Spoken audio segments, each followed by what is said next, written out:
पितामातांकर एई छटी कार्य देइथाय पिलामानकु मानसिक पीड़ा। कथार अछि छोट पिलांक हृदय फूल भली कोमल होइथाय, तेणु तांक कोमल हृदय को खूब शीघ्र आघात लगिथाय। बेले बेले एई आघात एते गभीर क्षत देइथाय जे जहाँकि मानसिक पीड़ा आड़कू टाणी नहीं थाए। बड़ हेबा परे मध्य यह सेमानकु मानसिक स्तर रे भाराक्रांत करिथाय। एथिपाई अनेक समय रे पिलामानकर पारिपार्श्विक परिस्थिति ओ पितामाता दायी रहंती बोली रिसर्च रे खुलासा होइछि, जहाँकि छोट बेलरू पिलांक कोमल हृदय रे गभीर आघात देइथाय बोली शिशु मनोविज्ञानी माने मत देइछन्ति।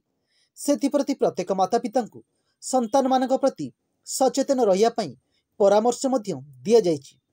पिता माने केउ केउ अभ्यास पिलामानक मनरे आघात देइथाय। अनेक समय रे माता पितांक व्यवहार पिलामानक प्रति एपरि परिस्थिति सृष्टि करिथाय जहाँकु तांकु खूब कष्ट देइथाय। माता पिता निजर मानसिक चिंता को दूर करिया पई जेकोनोसी स्थान रे पिलामानक उपरे चिल्लै कथबार्ता करिथांती। एहा द्वारा पिलामाने छोट छोट कथारे अनेक समय रे मिछर साहाय्य नेई थांती। बड़ हुअंतु सान हुअंतु कदापि चाहि नथांती अजणा लोकंक सम्मुखरे तांकर निंदा हेउ। जदि पिलांक सहित या घटिथाय तेबे एहा तांकर कोमल मनरे आघात देइथाय। एहा द्वारा पिलामानकर आत्मविश्वासर हानि होइथाय एवं पिला मानसिक चापर शिकार होइथाय। अनेक समय रे पिलामाने निज सांग मानकु किछि कहउथिबार किंबा टीवी रे किछि देखि करिबाको चेष्टा करिथांती। अनेक समय रे पिलामाने एते अधिक मात्रा रे एभଳି कार्यको मनरे भाबी नियंती जे सेमाने निजे करिबाको भाबी नियंती। एहिपरि समय रे जदि ताहा गोटिए किछि इनोवेटिव कार्य तेबे पितामाता उभयता को प्रोत्साहित करबा जरूरी।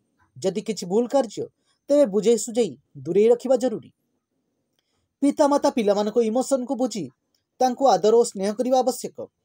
प्रत्येक कार्य रे स्नेह आदर देखाइबा परिवर्ते जदि चित्कार छाड़ी रागिबा आरंभ करिवे तेबे पिलांक निकट रे आपण सर्वदा गोटिए दोषी होई रहि जिवे एवं पिलांक भविष्यत को प्रभावित करिवो।